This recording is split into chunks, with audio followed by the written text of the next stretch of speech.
আমি সেদিনই তোমাকে ভুলে গিয়েছি, যেদিন তুমি আমাকে ছেড়ে বিদেশ চলে গিয়েছো। তাই যদি আমাকে ভুলে গিয়েই থাকো, তবে জেসমিনের সাথে আমার সম্পর্ক আছে কি নেই, কাকে বিয়ে করে আমি তোমাকে শাস্তি দিতে চাইছি, এসব প্রশ্নের কারণ কি Bipasha? What are you doing, man? আমার টাকা ফেরত দেন। রাস্তাঘাটে ওপেনলি চিন্তাই করতেছে, আমার আমার সব টাকা নিয়ে গেল। আর ওদের হাব ভাব কথাবার্তা এমন যে এক্ষুনি আমাদের বাসায় চলে আসবে। নাইন নাইন প্লিজ আমার কথা শুনুন, দরজা খুলো না। আমার মনে হইতেছে ওই গুন্ডাগুলাই আসছে, আমার ভয় করতেছে নাইন। ভয়ের কি আছে? ভয়ের কি আছে? আমি আছি না, আমি কাউরে ভয় পাই না। ওদের এত বড় সাহস, ওরা বাসা পর্যন্ত চলে আসছে। আগেরবার কিচ্ছু বলি না,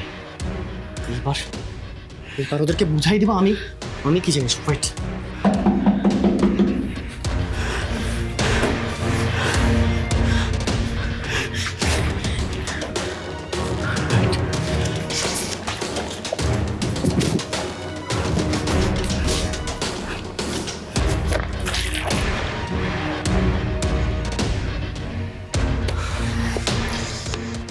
নাইন নাইন আমি বলতেছি যে আমরা এটা বাদ দিই, ওদের সাথে আমরা পারবো না। পানির বোতল।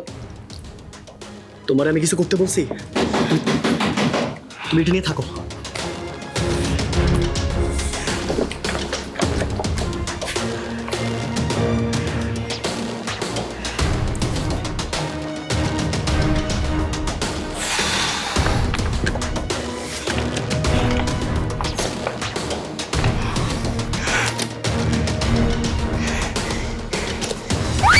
ভাই কি করতেছো কি তোমরা?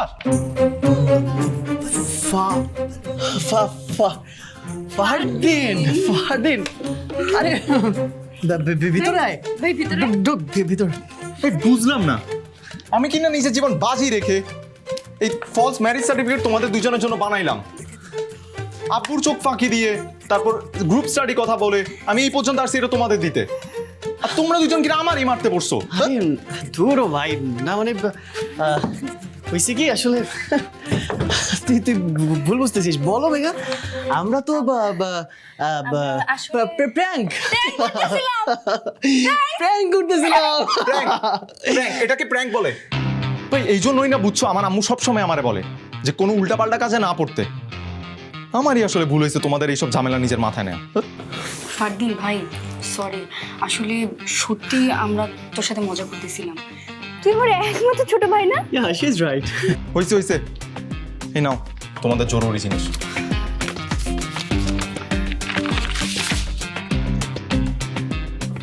এই ফারদিন, কোনো ঝামেলা হবে না তো? মানে কেউ যদি বুঝে ফেলে এটা?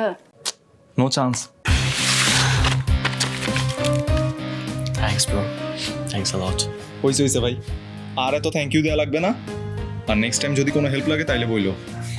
ফারদিন ভাই কফি খাবি? আজকে যদি টাইম মতো বাসায় না যাই তাহলে আমার আম্মু ওর মতো আমার ঘর থেকে বের করে দিব। আমি তাহলে আজকে আসি।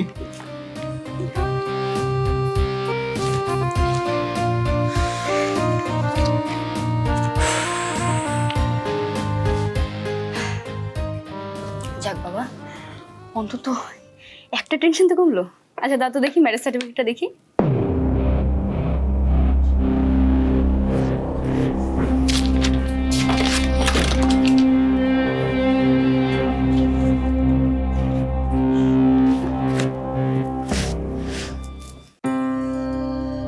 তোমার মাম্মা আমার সুস্থ হবে না রাশা। আমি শুধু চেষ্টা করছি ওনার এই শেষ সময়টার কষ্টটা কমানোর। আর কতদিন? Hardly 2 months Russia, I mean 2 মাস।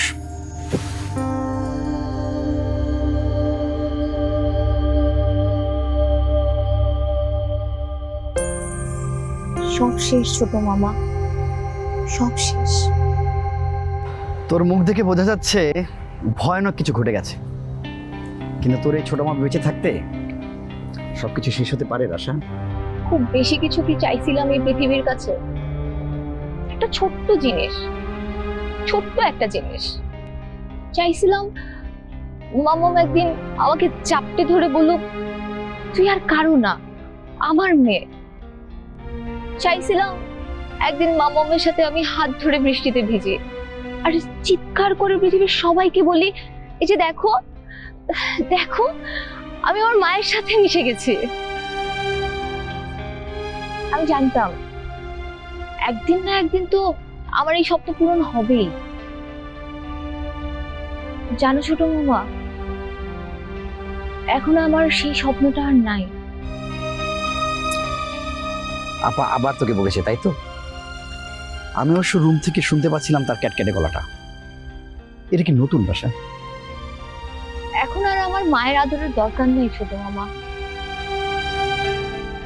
মামা আমাকে বকুক, হেট করুক, ইভেন সারা জীবন হেট করুক, তাতে আমার কোনো অসুবিধা নাই, কোনো কষ্ট নাই। কিন্তু মামা বেঁচে থাকুক ছোট মামা, সবকিছুর বিনিময়ে, সবার বিনিময়ে। আমি শুধু আমার মাম্মামকেই চাই।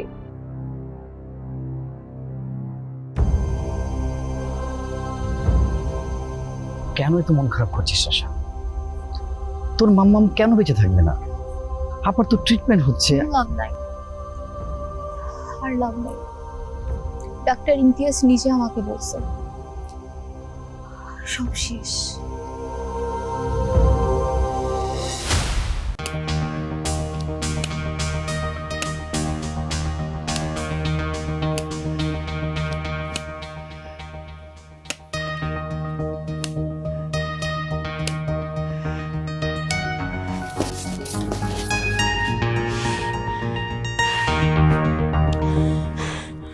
নাহিয়ান, এই নাহিয়ান, ভেতরে আসো। প্রবলেম কি তোমার? চিল্লাইতেছো কেন? তোমার ঠিক প্রবলেমটা কোথায় বলো তো? আমার টাকায় তোমার কি প্রবলেম? এই বিষয়ে আমি কোনো কথাই বলতে চাই না।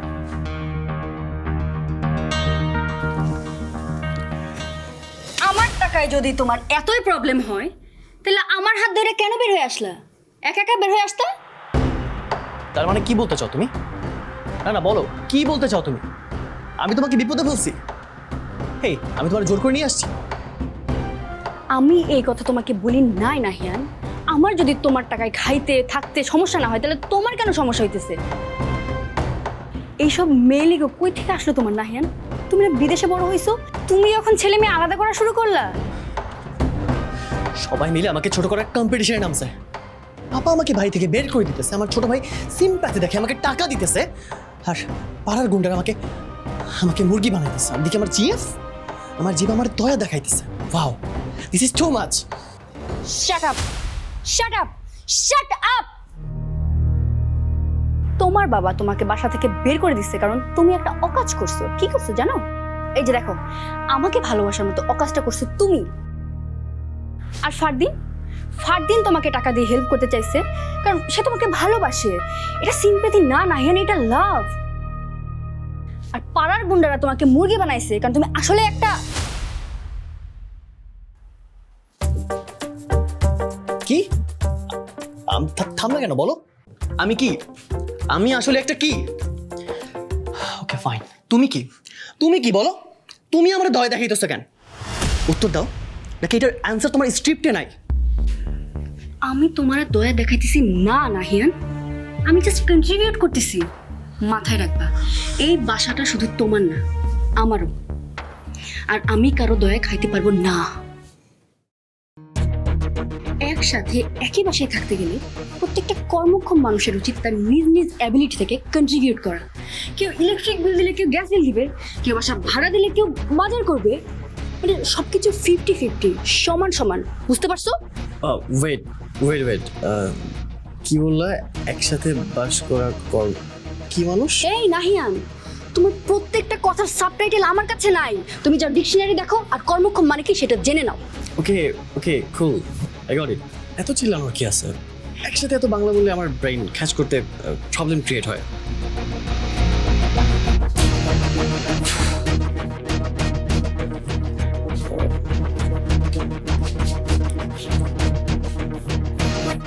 এইবার কে আঙুল দেখাইলো? এই নাহিয়ান, বেশি কথা বলবা না নাহিয়ান। পাড়ার গুন্ডারা তোমাকে মুরগি বানাইছে আর সেই রাগ তুমি আমাকে দেখাইতেছো না? এরপর আর কোনোদিন যদি তুমি আমাকে ইগো দেখাইতে আসছো তাইলে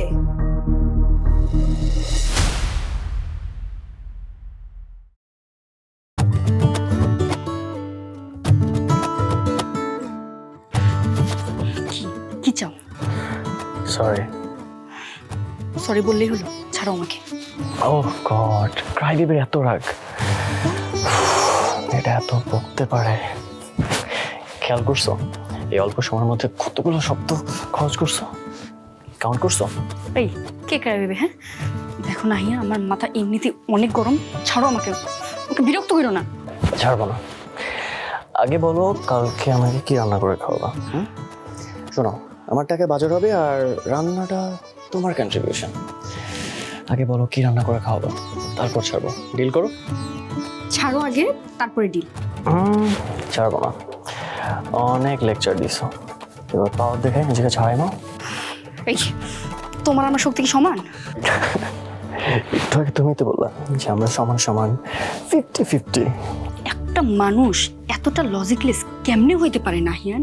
এই টাকা শেয়ার করা আর কি গায়ের শক্তি কি সেম জিনিস? একদম এক। এখন তোমার সামনে অপশন দুইটা, হয় নিজের পাওয়ার দেখে নিজের গায়ের চড়ে আমার থেকে নিজেকে ছাড়াই নিবা, অথবা আমি যাতে তোমাকে ছেড়ে দেই এই জন্য আমাকে কিস করে একটু কনভিন্স করবা। কি তুমি কি? না না, সমান সমানের বিষয়ে কোনো কম্প্রোমাইজ হবে না। দেখো আমাকে এটা কিস করবা, তারপরে আমরা দুজন বাজারে যাব, আর তারপর বাজার থেকে এসে আমি রান্না করবো, তুমি পড়াশোনা করবা। এবার হয়েছে সমান সমান? একদম হয় নাই। তোমার এসব আজগুবি কই থেকে আসে না হিয়ান? Come on Megha, I am ready to convinced. শোনো, যত দেরি করবা তোমার ছাড়তেও তত দেরি হবে। তোমার চয়েস ইজ ইয়ার্স। ওকে, তুমি যা চাও তাই হবে। ওকে, লেটস ডু ইট। তুমি যদি আমাকে না ছাড়ো তাহলে আমি জড়াই ধরে তোমাকে কেমনে কিস করবো না হিয়ান? Right, you right. Okay, sorry.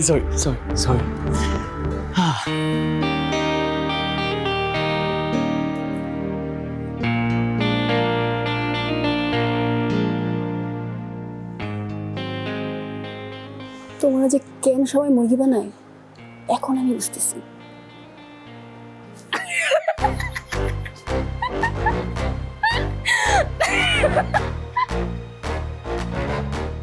সমান সমান, এইটাই ছিল আমার কন্ট্রিবিউশন।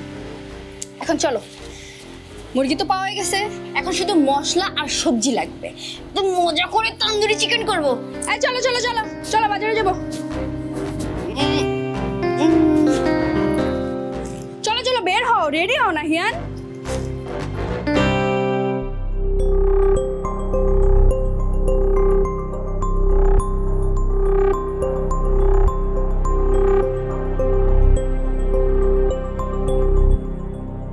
রাশা, তুই কি বুঝতে পারছিস আমি আসলে কি বলতে চাইছি? আমাদের এখন মিরাকলে বিশ্বাস রাখতে হবে। তুই যদি বিশ্বাস করিস যে তোর মায়ের কিচ্ছু হয়নি, তাহলে দেখবি সত্যি সত্যি তোর মা একদম সুস্থ হয়ে গেছে। যা বলার ডাক্তার আমাকে বলছে ছোট মামা। তুমি এখন আর আমাকে ছোট বাচ্চাদের মতো বুঝাতে পারবা না। বাস্তবতা ওটাই যা আমরা বিশ্বাস করি। শোন রাশা, প্রতি 60,000 থেকে 1 লক্ষ ক্যান্সার পেশেন্টের মধ্যে অন্তত একজন থাকে যার ক্ষেত্রে মিরাকলটা ঘটে। কোনো কারণ ছাড়াই রোগী আস্তে আস্তে সুস্থ হয়ে যায়। এই একজন কি আমার মাম্মাম হবে? আর তুমি সেটা বিশ্বাস করো? আশা করতে তো দোষ নাই। শোন, এই ধরনের মিরাকলের পেছনে সায়েন্টিফিক ব্যাখ্যাও আছে। অনেক সময় রোগীদের শরীরের ইমিউন সিস্টেম হঠাৎ করে বেড়ে যায়, এতটাই বেড়ে যায় যে ক্যান্সারের জীবাণু ধ্বংস হয়ে যায়। আর হরমোনাল পরিবর্তনের সময় এই ঘটনা ঘটে থাকে। আর তুই বল, মানুষের জীবনে বা শরীরের মধ্যে হরমোনাল পরিবর্তন কখন ঘটে? কখন? যখন মানুষের জীবনে বড় কোনো পরিবর্তন আসে। ধর, আমরা যদি আবার জীবনটাই বদলে দিই। মানে? শোন রাশা, আমাদের হাতে 2 মাস সময় আছে। 2 মাস মানে 60 দিন। 60 দিন মানে 1440 ঘন্টা, 86,400 মিনিট।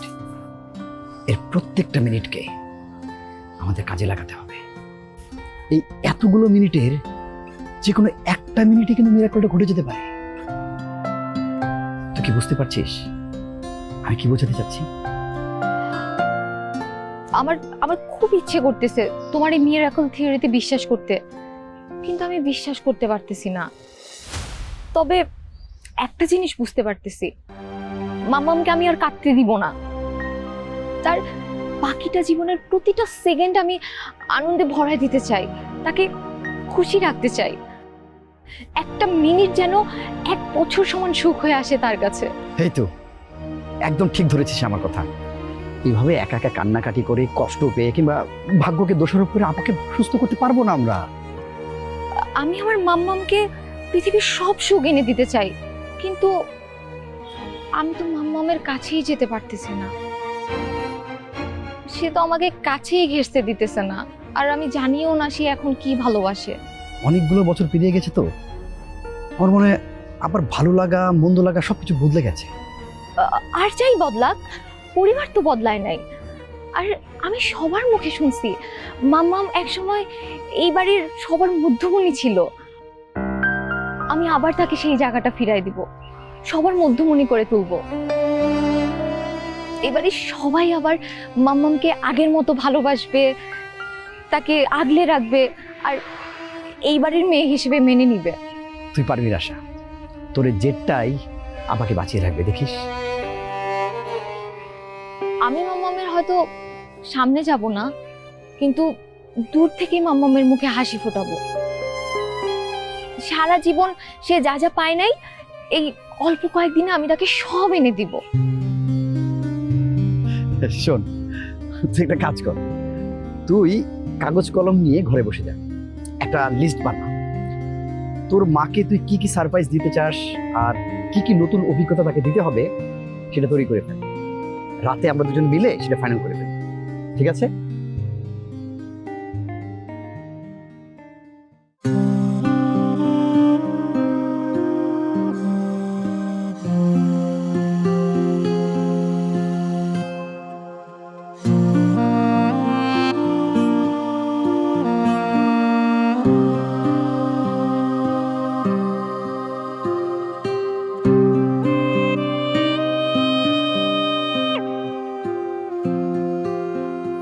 আমি জানি এই ধ্বংসের দায় ভাগে আমরা দুজনা সমান অংশীদার। অপরে পাওনা বুঝে নিয়েছে আগে, আমাদের পরে দেনা শোধা হবে না।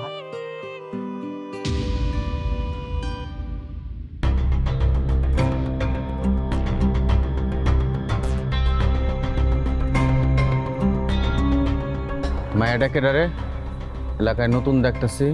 চিন্তা করো না, বের করে ফেলবো।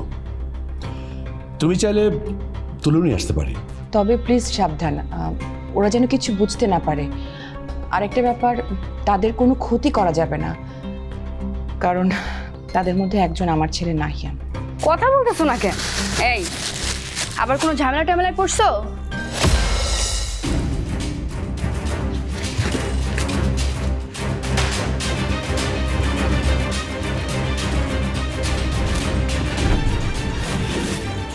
আপনারা